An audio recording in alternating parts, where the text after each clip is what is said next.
오늘 우리에게는 반드시 우리가 힘을 모아서 헤쳐나가야 하는 일들이 있습니다.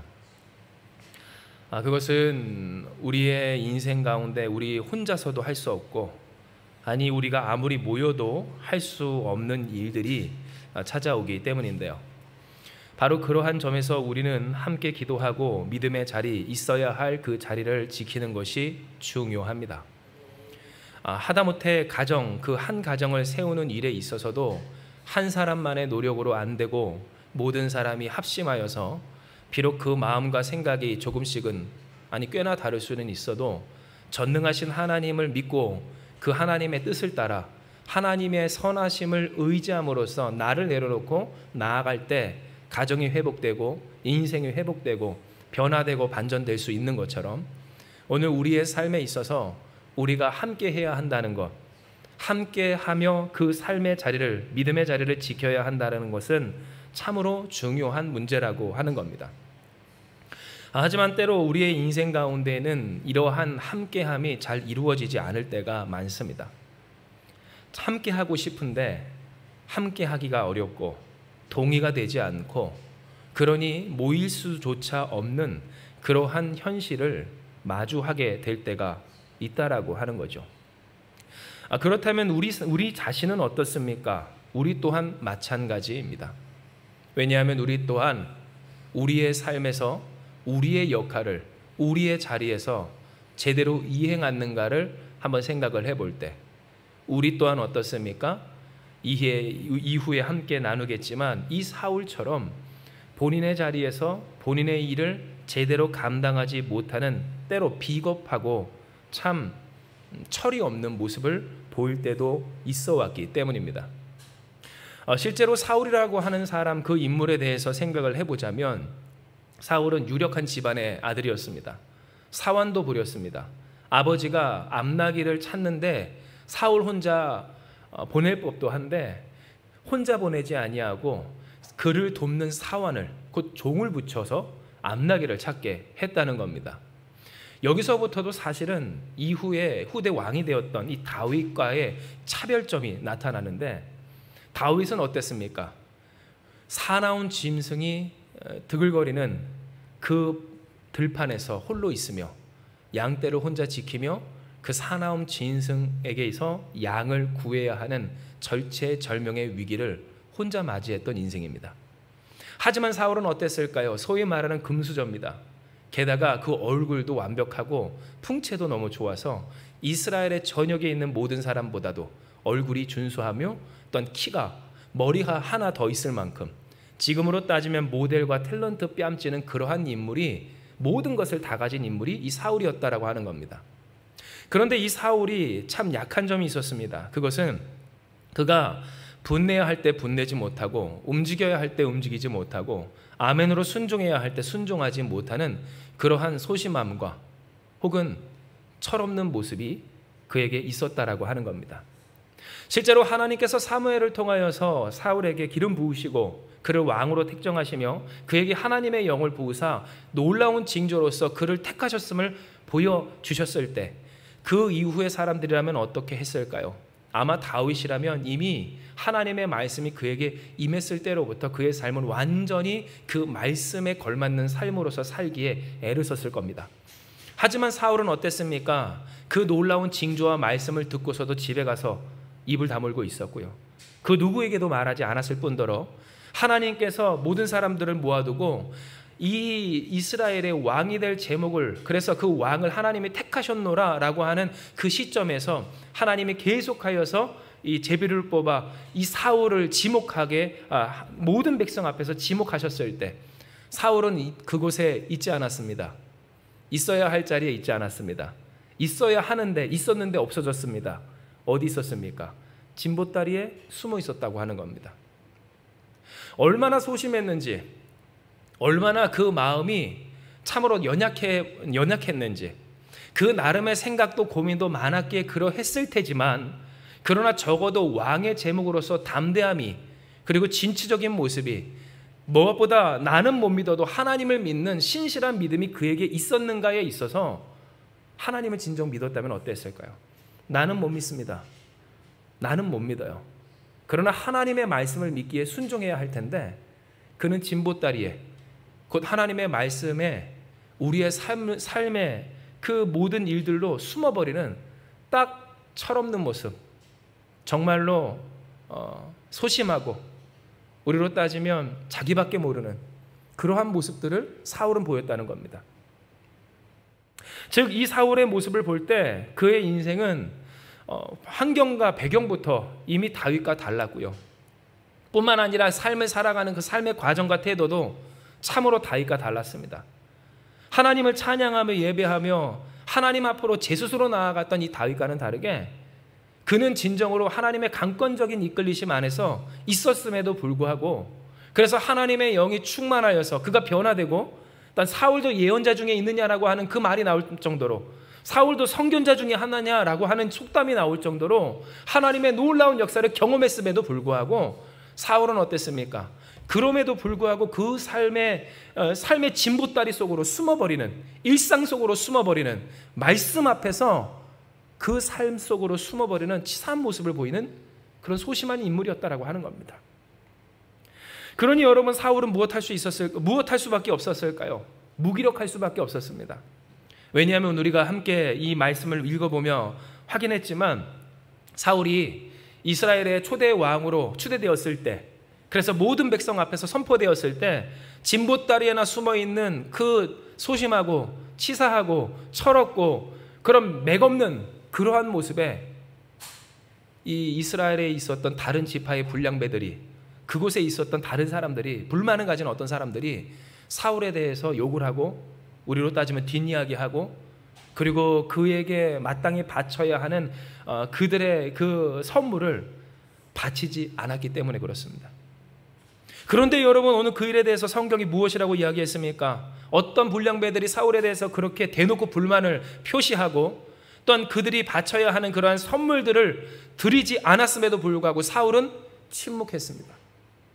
즉 왜 우리가 때로 살아가면서 신앙인들이 무기력한 모습을 보이고 또 살아가면서 믿는 사람임에도 불구하고 그렇게 입을 다물고 정말로 무기력할 뿐만 아니라 어쩌면 비겁하기까지 한 그 모습을 보이는 모습들이 보이는가? 그것은 왜 그럴까?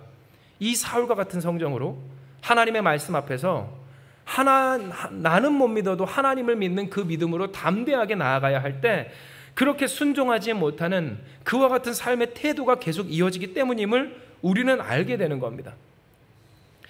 그러니 우리에게 있어서 이 사울이라는 인물은 그 전까지 어떤 사람이었을까요?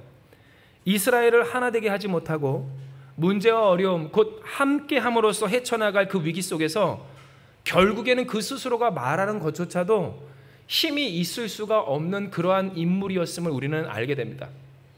본인이 먼저 다윗처럼 몫을 걸고 하나님의 말씀 앞에서 뛰어들었다면 다른 사람이 인정하는 바 그래 저 사람이 말했으니까 따라야지라고 하는 사람을 보고 따르면 안 된다고 하지만 사람을 보고서라도 따를 수 있는 당위성이 생겨야 되는데 사울은 어땠습니까?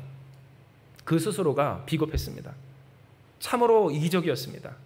자기의 안위, 자기의 삶, 자기의 계산이 정말 많이 중요했습니다. 그러니 진보다리 속으로 숨었습니다. 일상 속으로 숨었습니다. 오늘 신앙인들이 사람들이 그 삶에서 하나님의 말씀과 부르심을 들을 때 그때 아멘으로 순종하며 내가 먼저 나아가지 못하고 나를 택하여 부르신 하나님의 콜링이 있었음에도 불구하고 진보다리에 숨는 일상에 숨는 일들에 숨는 문제에 숨는 그러한 모습을 이 사울이 먼저 보였다는 겁니다. 그러니 침묵할 수밖에 없습니다. 당장 당신은 뭐 했습니까? 하나님의 말씀 앞에서 당신은 무엇했습니까? 라고 하는 그 물음 앞에서 할 말이 없기 때문입니다. 감동을 주지 못하는 삶, 누군가를 감화시키지 못하는 삶, 하나 되기까지에 있어서 정말로 중요한 조건인 감화와 감동이 일으켜지지 않는 안타까운 인생이 되었다는 겁니다. 실제로 여러분 오늘 설교의 제목은 감동되는 삶을 위해서이고요. 한계를 넘는 유일한 방법에 대해서 하나님은 오늘 우리에게 듣게 하여 주십니다. 그리고 이 감동이라고 하는 것은 우리가 무엇인가 있어서 인생이든 가정이든 특별히 하나 되어서 함께 성장하고 또한 회복하고 나아가는데 정말로 중요한 아주 핵심적인 요소 중에 하나입니다. 왜냐하면 우리가 살아갈 때 다른 일들도 그렇지만 사람이 맞는 말이라고 해서 그 말이 다 이행되는 것 아니고, 또한 진리라고 해서 그 진리가 내게 있어 다 공감되는 것은 아니기 때문인데요. 앞서 여러분께 말씀드렸다시피 사람은 혼자서 살 수 없고 함께 모여서 그것을 그 제자리를 지탱하며 이루어야 하는 선한 일들과 또한 넘어가야 하는 문제들이 있을 때 사람이 애초에 할 수 없는 일이기에 하나님을 믿고 순종하며 함께 넘어가야 하는 일이 있다라고 말씀을 드렸습니다. 그런데 그 일이 있기까지 반드시 있어야 하는 일이 무엇인가에 있어서 오늘 이 성경의 말씀처럼 감동되는 것, 그 모든 이들이 각각의 생각은 달랐고 방식도 달랐고 삶의 모습도 달랐고 모든 것이 다르지만 그러나 함께 할 수 있기까지 하는 동기의 부여, 감화와 감동, 나로 하여금 그것이 두려움이든 열망이든 소망이든 어떠한 것이든 함께 해야 한다라고 하는 그 마음의 감동이 있을 때 사람은 움직이기 시작한다라고 하는 겁니다. 그러니 우리가 한번 생각을 해볼 것은 우리는 과연 이 감동을 위하여서 살아갔는가, 감화를 위하여서 애썼는가 생각을 해봐야 될 텐데요. 여러분, 감화와 감동에 있어서 첫 번째 대 조건이 뭐라고 합니까? 인테그리티라고 하죠. 진실성, 곧 표리가 다르지 않은 앞뒤가 같은 그런 모습이라고 합니다. 즉 교회에서 모습과 집에서 모습이 다르고, 내가 말씀을 들을 때와 그래서 그 말씀을 듣는 말씀과 꺼내는 말이 다르지 않은, 내 삶의 태도가 비록 하나님의 말씀과 괴리가 있고 거리가 있다 할지라도 적어도 그 중심과 마음이 하나님의 말씀대로 되고자 애쓰고 힘쓰며 힘들고 어렵지만 하고 싶지 않지만 진보다리 사이로 숨지 않는 그러한 정직함이 있는가?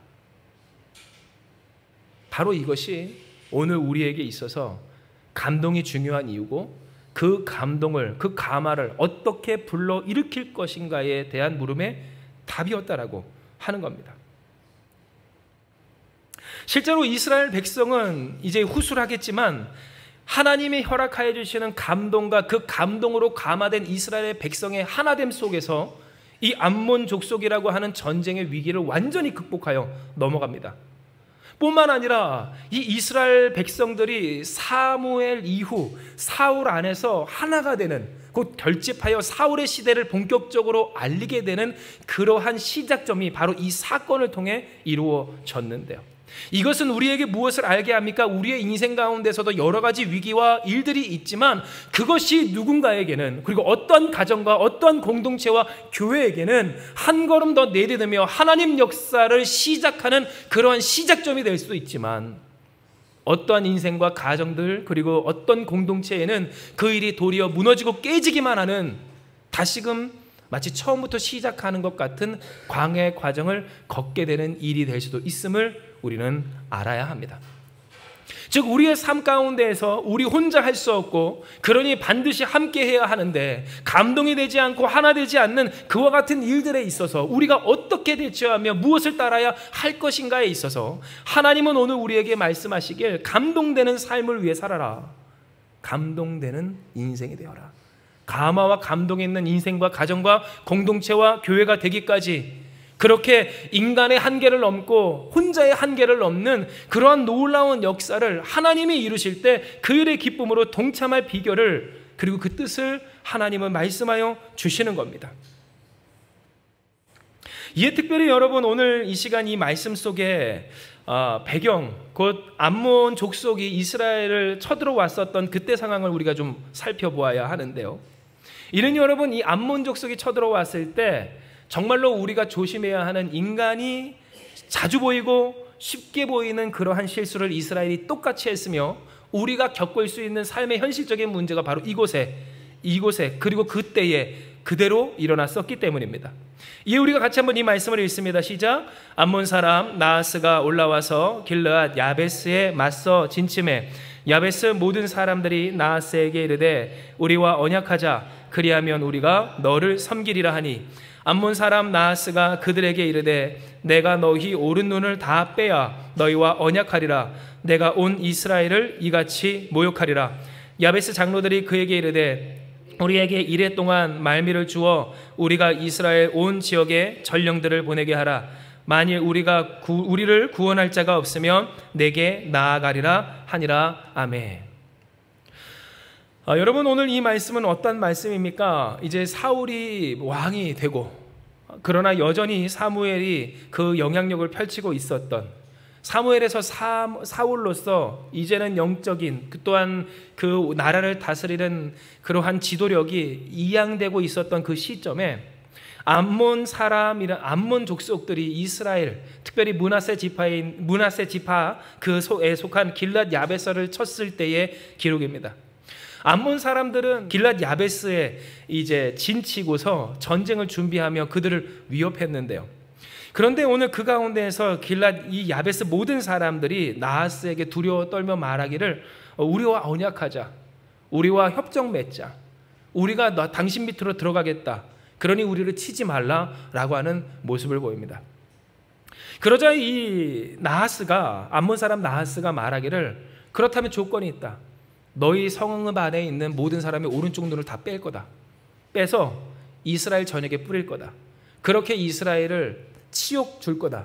수치스럽게 하는 것이 조건이다 라고 이야기를 하는데요. 이에 이 야베스의 모든 사람이 무엇합니까? 그렇다면 우리에게 이레의 이 말미를 주어서 이스라엘 전역으로 우리를 도울 사람이 있는지 보고, 아니면 어쩔 수 없이 우리의 오른쪽 눈, 어린아이 남녀노소 할 것 없이 다 빼서 너희에게 주며 너희 밑으로 들어가겠다라고 이야기를 합니다. 눈앞에 펼쳐진 전쟁의 위협입니다. 협정하지 않으면 어차피 다 죽은 목숨입니다. 어떻게 해도 그 민족을 이길 수 있는 방도가 없습니다. 제가 앞서 우리가 이야기했던 것처럼 혼자는 당연히 못 이기고 함께 있어도 이길 수 없는 그러한 실제적인 문제가 우리에게처럼 이 길랏 야베스의 모든 사람들에게 임했다라고 하는 겁니다. 그런데 여기서 우리가 볼 수 있는 것은 사람들이 그때 감화와 감동을 위해서, 곧 하나님께서 허락해 주시는 감화 감동을 위해서 애쓰지 못하고 너무나도 쉽게 흔히 보이는 실수와 잘못을 그들 또한 보였다라고 하는 것인데요. 이는 여러분 1절에 그들이 가장 먼저 이와 같은 문제적 상황이 펼쳐졌을 때, 그것을 감지했을 때 누구에게 달려나갔기 때문입니까? 나하스에게 야베스의 모든 사람들이 이르되 라고 했기 때문입니다. 즉 여러분, 우리가 감동하기까지 하나님께서 허락해 주시는 감동과 그 감동 안에서 순종하며 나아가는 우리의 삶을 통해 감화된 사람들이 함께, 인간이 함께 모여도 할 수 없는 그 일을, 그 한계를 넘어서기까지 하시는 하나님의 역사에 이르기까지 진정 우리가 반드시 해야 할 것과 하지 말아야 할 것에 대해서 생각해 보자면 우리는 무엇 해야 할까요? 하나님께 나아가고 하나님께 무릎 꿇고 그 음성을 들어야 할 텐데, 이 야베스의 모든 사람들은 어디 갔어요? 문제 앞에 갑니다. 문제 앞에 갔습니다. 문제에 매몰됩니다. 문제 해결이 가장 1순위가 되었다라고 하는 겁니다. 그리고 진정 하나 되지 못하는, 더 정확히는 인간은 원래 하나 될 수 없습니다. 그러나 감화되지 못하는, 감동이 없는, 그래서 서로 조각조각 갈라진 그러한 인생과 가정과 공동체들을 보면 그들에게 특징이 있습니다. 바로 그들의 정서를, 그들의 신념을, 그 사상과 생각을, 삶을 꿰뚫는 뭐가 없을까요? 진리가 없고요. 그 진리를 따라 사는 그들의 삶의 습관이 무너져 있음을 우리는 보게 됩니다. 즉 무슨 말입니까? 우리가 앞서 광고 시간에도 함께 나눴지만 제자리를 지켜야 하는 까닭은 뭘까요? 그것은 그 제자리를 지킬 때 그 자리에서 하나님이 우리를 지키시기 때문입니다. 할렐루야. 하나님은 언제나 우리를 지키십니다. 물론 그렇습니다. 언제나 우리와 함께 하십니다. 그러나 중요한 것은 지키시는 하나님의 손길을 어떻게 누가 제대로 누리는가에 있어서, 사람은 어떻습니까? 마음이 안 가면 그 자리도 지키고 싶지 않습니다. 그러니 그 자리를 쉽게 뺍니다. 자리 빼 하는 것처럼 자리 빼고요. 있었던 것, 하던 것, 그것조차도 포기하기가 너무나도 쉽습니다. 관계에서도 마찬가지고 일들에서도 마찬가지입니다. 그런데 그렇게 다 빼다 보면, 이전에 여러분 우리가 계속 묵상했던 내용 기억하시죠? 텐트에서 폴대와 기둥을 다 빼버리면 그 텐트가 성이 설 수 있겠습니까? 서 있어야 할 자리, 두어야 할 자리, 지켜야 할 것들, 그런데 오늘 그것들을 지키지 못할 때, 하다못해 요즘 글램핑, 캠핑 많이 가는데요, 요즘 캠핑하면 한국인들 이사를 하지 않습니까? 대단합니다. 엄청납니다. 요즘은 이동식 냉장고도 갖고 가서 그러려면 뭐하러 캠핑하나 싶기도 한데, 거기 안에 가득 채워놓고 모든 환경을 호텔처럼 꾸며놓는데요, 그런데 그 짐짝 하나 들어갈 수 있는 공간이 나오겠냐는 겁니다. 입을 벌려라, 그릇을 준비해라. 그런데 여러분 막상 그 삶을 보면 어때요? 소리질러 기도하긴 하는데 정말로 지켜야 할 삶의 태도들 지키지 못하고, 있어야 할 자리에서 이미 자리를 빼고, 그 삶에 순종하지 아니하며 뒤로 물러나게 바쁘고, 끊어내게 바쁘고, 손절하게 바쁘고, 안 한다고 하게 바쁘고, 진보다리에 숨어버리는, 문제에 급급하여 문제에 매몰된, 기도를 해도 문제 밖에 놓고 기도하지 못하는 그와 같은 삶을 보일 때 비전이 있습니까? 희망이 있습니까? 믿음이 있습니까? 소망이 있습니까? 그러니 가마가 없고 감동이 없는, 그 인생과 가정과 공동체를 꿰뚫어 뚫는 진리가, 그 신념과 생각과 삶을 꿰뚫는 하나님의 말씀이 운행되지 못하고 가로막히는 그러한 모습들을 보인다는 겁니다. 그러니 오늘 이 말씀은 우리에게 있어서 그래도 그들이 잘했다, 그래도 이들처럼 돼야 된다라고 하는 그 모습을 보이는데요, 이는 여러분 보십시오.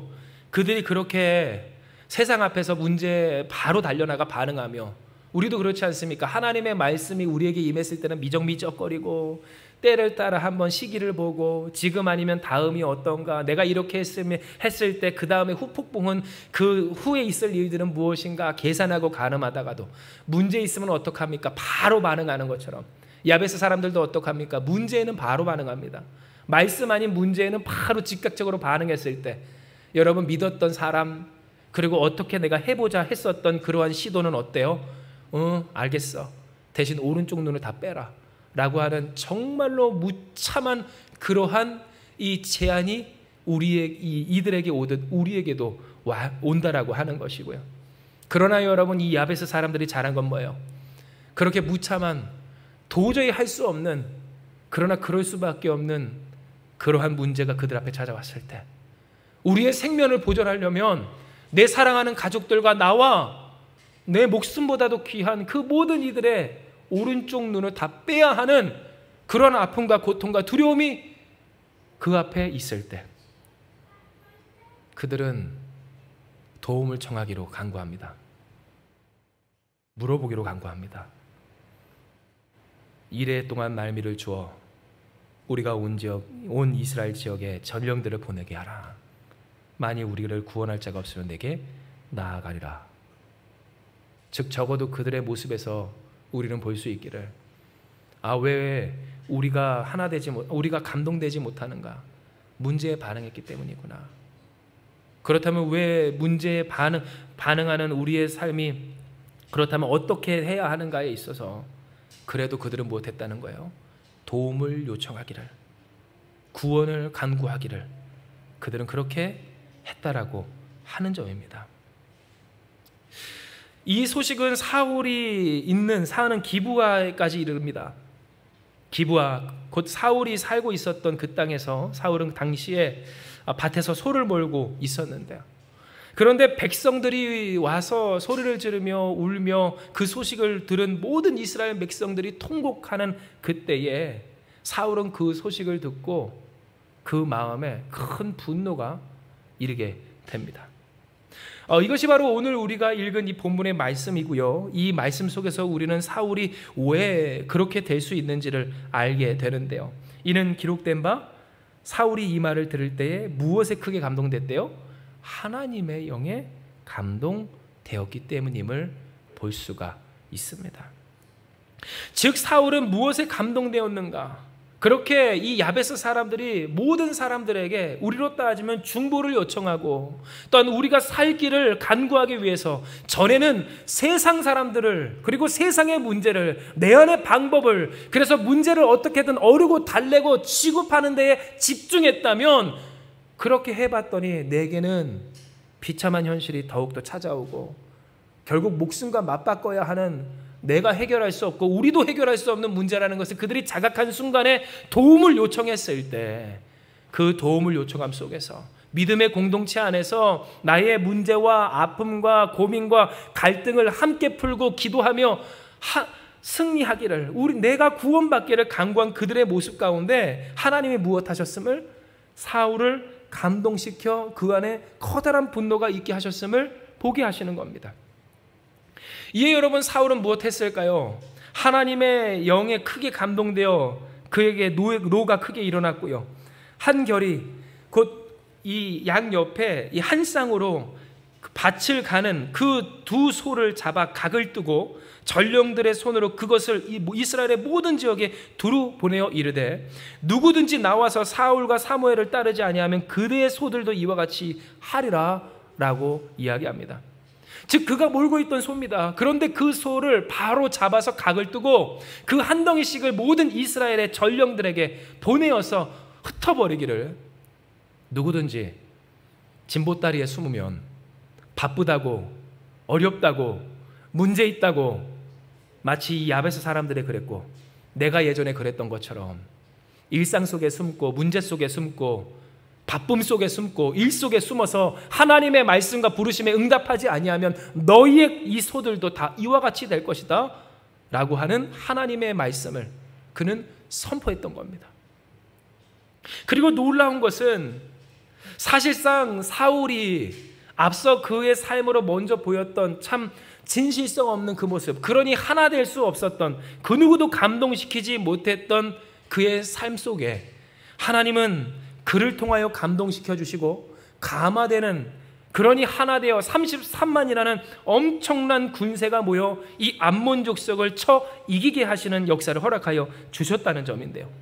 이는 여러분 기록된 바 7절에 뭐라고 어떠한 말씀이 있습니까? 한 결의의 소를 잡아 우리 같이 읽습니다. 시작. 한 결의의 소를 잡아 각을 뜨고 전령들의 손으로 그것을 이스라엘 모든 지역에 두루 보내어 이르되 누구든지 나와서 사울과 사무엘을 따르지 아니하면 그의 소들도 이와 같이 하리라 하였더니 여호와의 두려움이 백성에게 임하매 그들이 한 사람같이 나온지라 아멘 했기 때문입니다. 즉 무슨 말입니까? 그들이 한 사람같이 나왔답니다. 하나님의 두려움이 그들에게 임했답니다.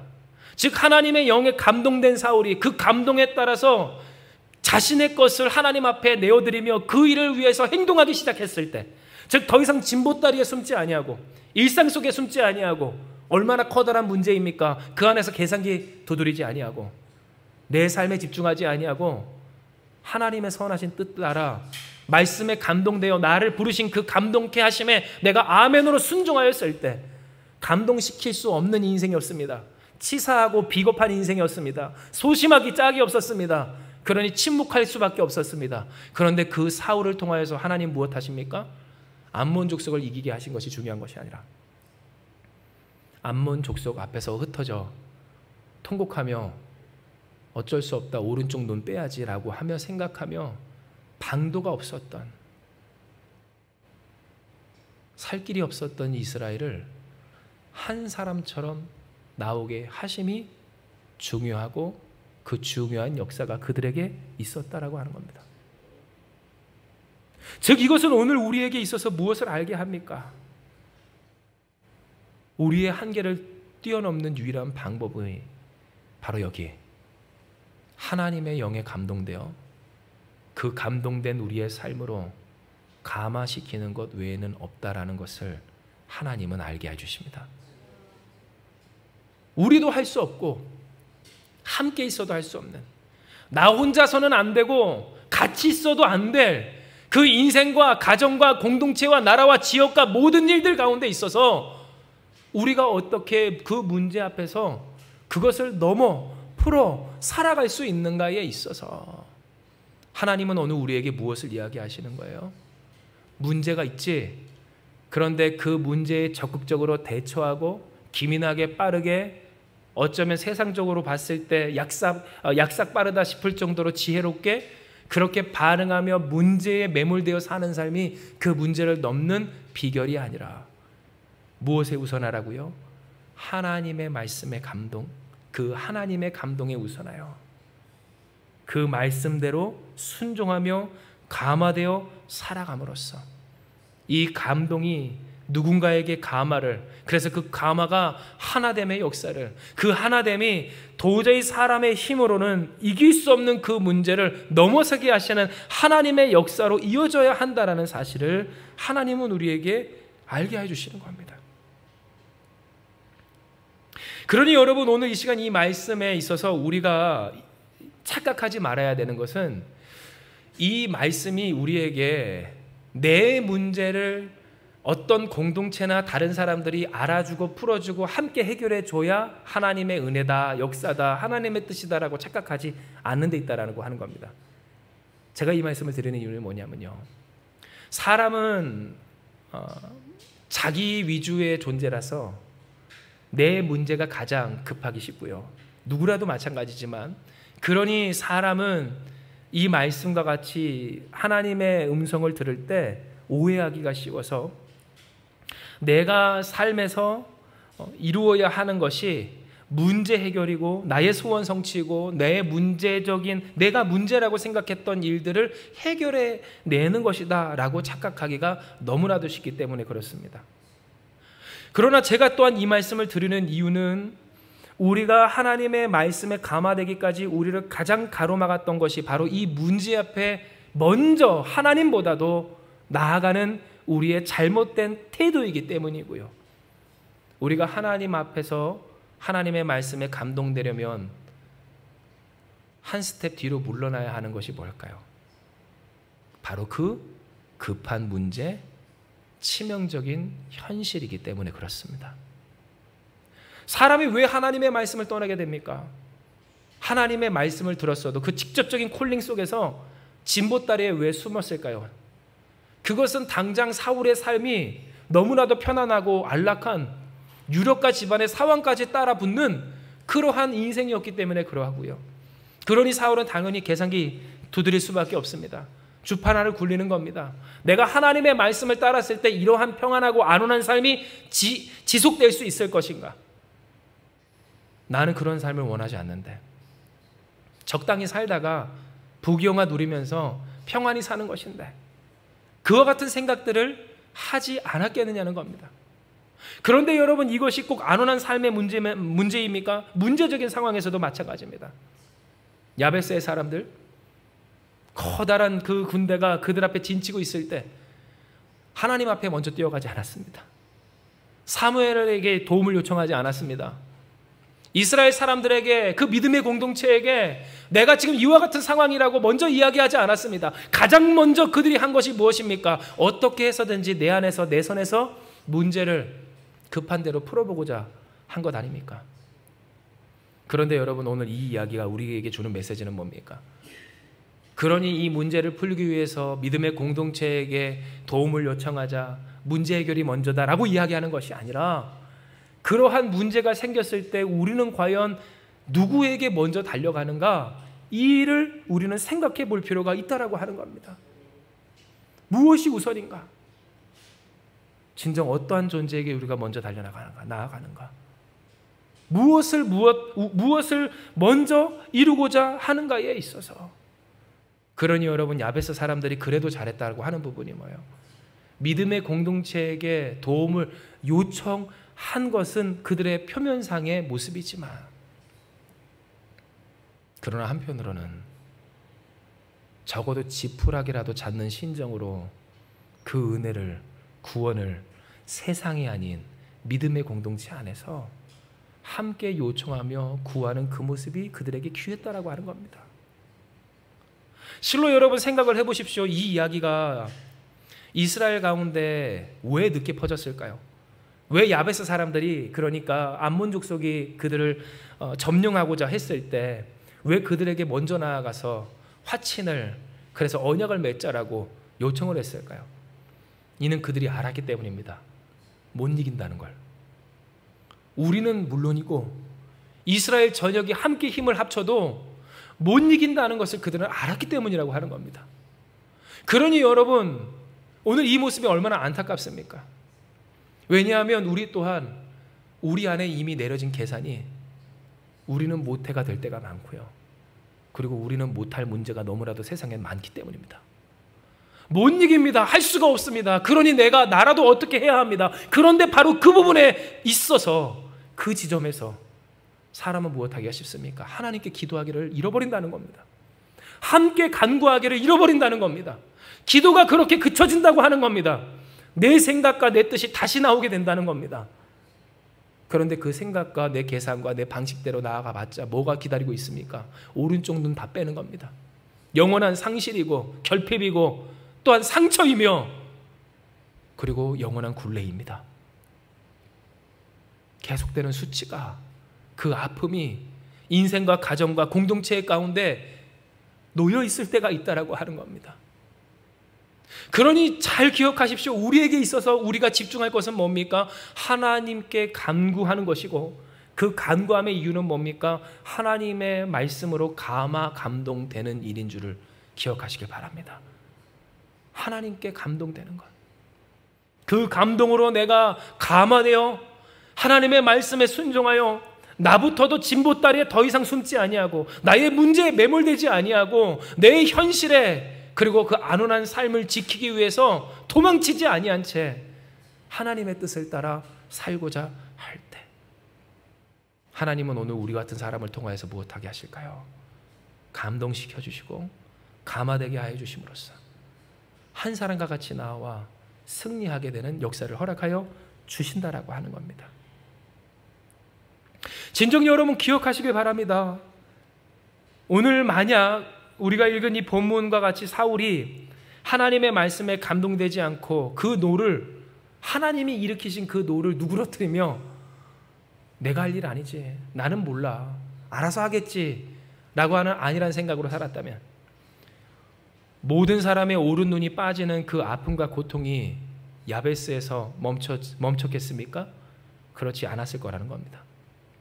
하나님의 부르심과 택하심이 있고 그 하나님의 부르심과 또한 그 택하심의 콜링이, 곧 그 소명이 오늘 우리 가운데 주어져 있을 때 그 일에 대해서 우리가 안온하게 대처하고 진보다리에 숨어버린 그 모습 그대로 감동시키셔도 그 자리를 움직이지 아니한다면 그 일의 피해는, 그 아픔은 결국 우리에게 도래하게 될 거라고 하는 것이고요. 여러분, 오늘 우리의 삶이, 우리의 가정이, 우리의 인생이 겪게 되는 아픔 중에 갑자기 찾아오는 사고는 어쩔 수 없죠.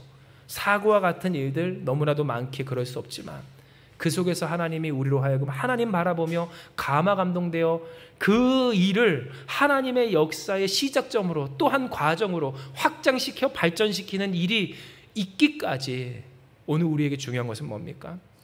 그때를 우리가 어떻게 대처하는가, 그때를 우리가 어떠한 때로 삼는가, 그것을 하나님 역사의 계기로 삼는가, 그렇지 아니하고 하나님을 떠나는 이유로 삼는가를 우리는 생각하고 깊게 새겨야 하는 겁니다.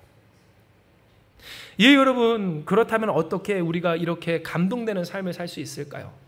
어떻게 하면 이 사울처럼 치사하고 비겁하게 정말 자기만 아는 진보다리에 숨어도 숨겨지지 않은, 이럴 때는 여러분 너무 잘생긴 게 그렇게 좋지 않습니다. 너무 잘생긴 게 감사하지 않은 게 다 티가 나는 그러한 삶을 벗어나 정말 진취적인, 나는 못 믿어도 하나님을 믿기에 순종하는 그러한 삶을 살 수 있을까? 하나님은 오늘 우리에게 마음을 지켜라 라고 이야기를 하십니다. 예, 우리가 같이 한번 사무엘상 10장 6절에서 9절의 말씀을 읽기 원해요. 같이 읽습니다. 시작. 내게는 여호와의 영이 크게 임하리니 너도 그들과 함께 예언을 하고 변하여 새 사람이 되리라. 이 징조가 내게 임하거든 너는 기회를 따라 행하라. 하나님이 너와 함께 하시느니라. 너는 나보다 앞서 길갈로 내려가라.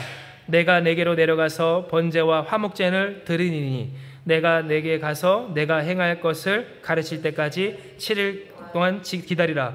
그가 사무엘에게서 떠나려고 몸을 돌이킬 때에 하나님이 새 마음을 주셨고 그날 그 징조도 다 응하니라. 아멘. 여러분, 오늘 이 말씀은 어떠한 내용입니까? 하나님께서 사울을 부르셨을 때, 그리고 기름을 부으셨을 때, 그리고 그에게 놀라운 역사를 이루셨을 때 그에게 행하신 일이 무엇인가에 대한 내용입니다. 하나님은 사무엘을 통해 사울에게 기름을 부으셨습니다. 사울을 이제 하나님께서 세우신 이스라엘의 왕으로서 세우시는 그 시작점이었습니다. 그런데 그때 하나님이 사울에게 하신 일은 무엇이었습니까? 변하여 새 사람이 되게 하신 일이었습니다. 성령의 충만함을 입고 변하여 새 사람이 되게 하신 일을 하나님은 이 사울에게 이루셨다라고 하는 겁니다. 즉 이것은 우리에게 무엇을 깨닫게 합니까? 우리가 무엇을 목표로 살아가야 하는가? 이 신앙생활의 목표가 무엇인가에 대해서 알게 하고요. 우리가 신앙생활하는 목표는 뭘까요? 문제 해결 아닙니다. 야베스 앞에 진친 암몬 사람 이기는 것 아닙니다. 물론 살아남으려면 이겨야 하겠습니다. 그러나 그 이기기까지 이제는 더 이상 우리가 우리의 방법, 옳은 눈 빼주면서 이기는 사람들이 아니라고 하는 겁니다. 그러면 우리는 어떻게 이길까요? 하나님으로 이깁니다. 이기신 하나님의 편에 서는 겁니다. 하나님의 역사에 맡겨 사는 삶입니다. 그리고 그 하나님의 역사에 맡겨 사는 삶, 그 삶은 세상의 삶과 다릅니다. 그러니 그 삶은 새로운 삶, 변화된 삶, 새 사람이 되어야 하는 삶이라고 우리는 이야기한다는 겁니다. 그리고 진정 이 새 사람 되는 것, 새로운 삶은 성령의 충만으로 우리가 정말로 거듭나지 아니하면 불가한 일이고요. 왜 이것이 불가하다라고 이야기할까요? 그것은 이전까지 우리가 진보다리에 숨었던 과거의 습관과 모습이 계속해서 우리의 발목을 잡고 있기 때문입니다.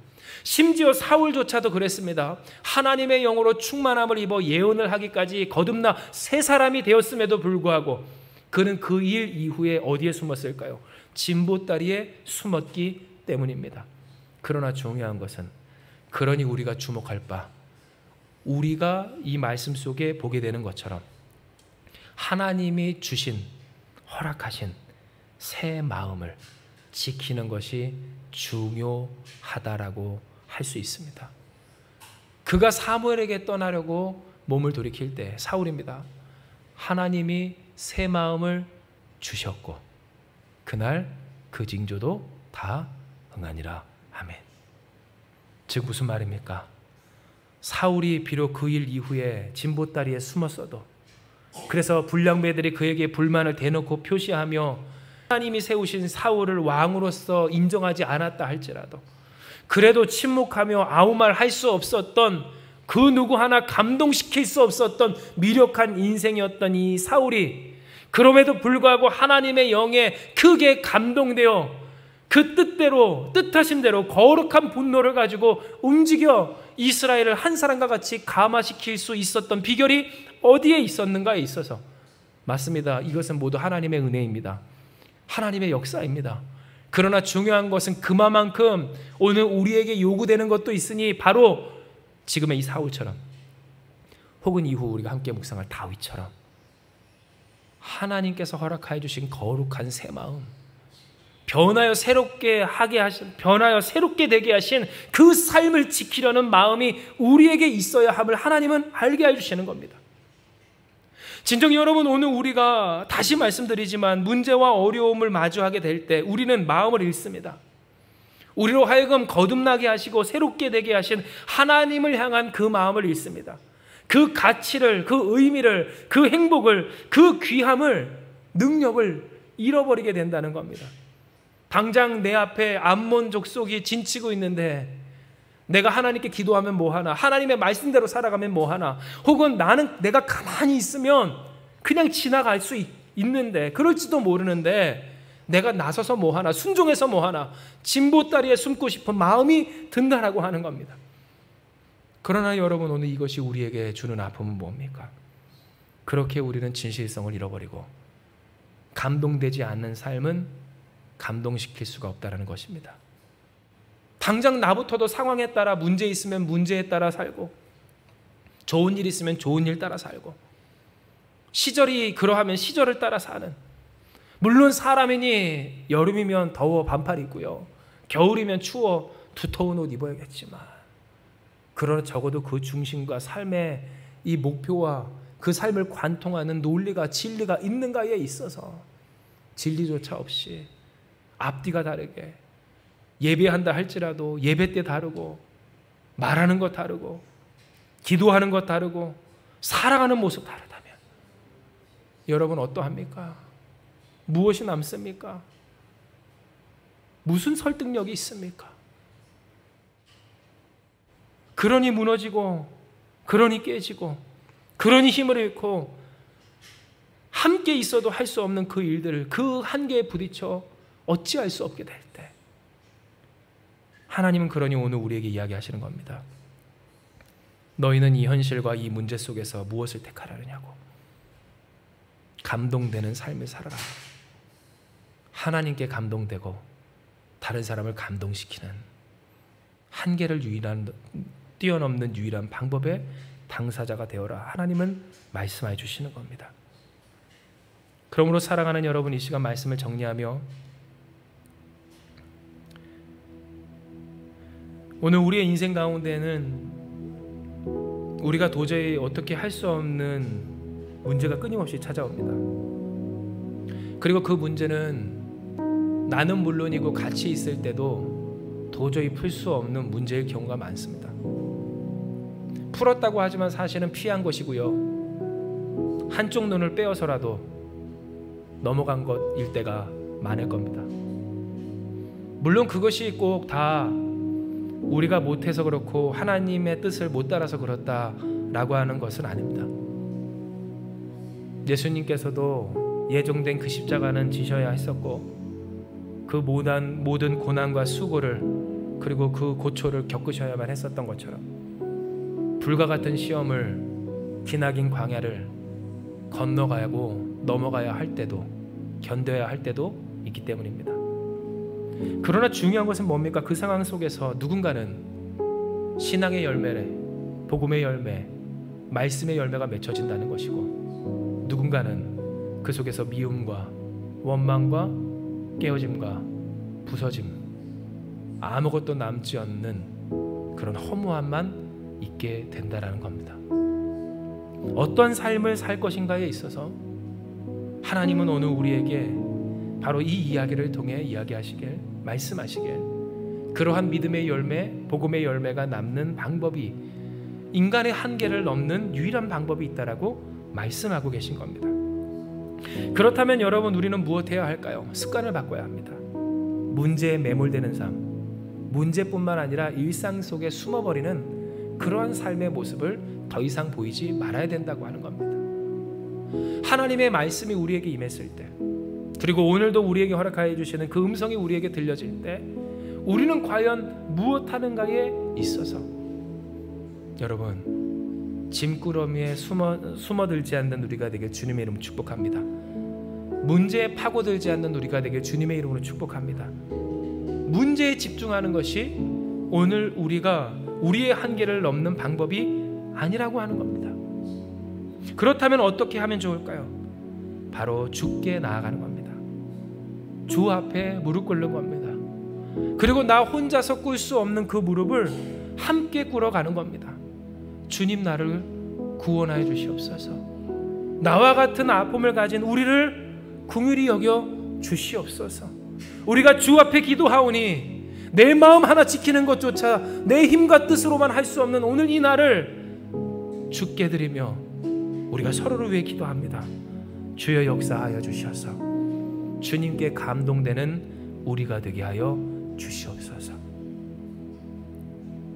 그러나 여러분, 오늘 이와 같은 우리의 삶엔 계속해서 유혹이 있습니다. 하나님이 오늘 우리를 변화시켜 새 사람 되게 하셨고 성령 충만함으로 우리와 함께 해주시지만 때로 어떻습니까? 그렇게 함께 기도하고 요청하는 그 삶의 긴장이, 그리고 그 긴장의 끈이 풀어질 때가 있고, 또한 그 마음을 놓쳐버릴 때가 있기 때문입니다. 상황에 따라서, 현실에 따라서, 문제에 따라서 게으름 피고 싶을 때도 있고 나 몰라라 하고 싶을 때도 있고 혹은 좀 치사하고 비겁하지만 나를 챙기고 싶을 때도 있지 않느냐는 겁니다. 그러나 여러분, 그때 그러니 우리는 무엇해야 할까요? 마음을 지켜야 할 줄을 기억하시길 바랍니다. 우리의 마음을 지키는 것, 거듭나 새 사람 되게 하신, 그래서 사울이 사무엘을 떠나고자 할 때 그 마음을 새롭게 하셨던 하나님의 역사를 우리는 기억하며 이후에도 흔들릴 테지만 앞으로도 그러할 테지만, 그러나 오늘 우리는 우리의 마음을 지켜 주께 엎드려 기도하며 하나님의 말씀에 감동되기를 사모하는 우리가 되어야 한다는 겁니다. 그러므로 여러분, 감동되는 삶을 위하여 마음을 지키는 우리가 되길 주님의 이름으로 축복합니다. 감동되는 삶을 살기를 꿈꾸는 여러분 되시길 주님의 이름으로 축복합니다. 문제가 있다고 해서 문제에 매몰되지 않는 우리가 되길 주님의 이름으로 축복합니다. 혹은 잘되고 평안하다 하여서 진보다리에 숨지 않는 우리가 되길 주님의 이름으로 축복합니다. 우리는 어떠한 사람들일까요? 문제에 매몰되지 아니하고 현실에 숨지 않는 하나님이 주시는 뜻과 소망을 비전 삼아 그 부르심 따라 살아가는 주의 몸된 교회와 지체들인 줄 믿습니다.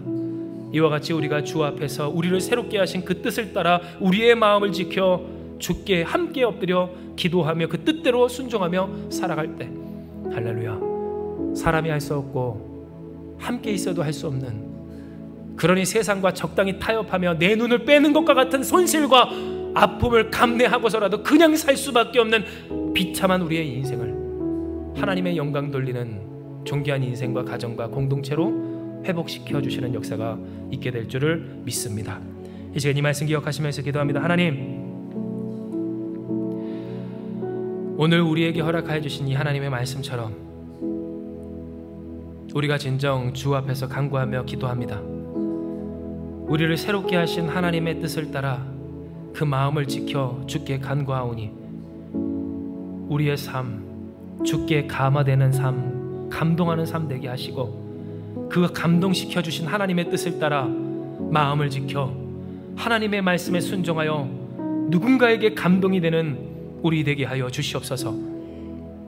주여, 오늘 우리의 삶에 진정 필요한 것은 다른 것이 아닌 하나님의 감동과 감화인 줄을 믿사오니 주님, 감화 감동 있는 인생 되게 하시고 감화 감동되는 가정 되게 하시고 감화 감동된 교회가 되게 하시고 그리고 우리를 통한 이 땅 되게 하여 주셔서 주님, 혼자서는 할 수 없고 함께 해도 할 수 없는, 그러니 세상과 적당히 타협하여 오른 눈을 빼는 그 고통과 아픔을 감내하며 그저 지나가며 순종하며 그저 지나가며 타협할 수밖에 없는 그 고통스러운 인생 가운데 이제 하나님의 영광으로 승리하는, 회복하는 우리가 되게 하여 주시기를 간구하오니 주님, 역사하여 주시옵소서.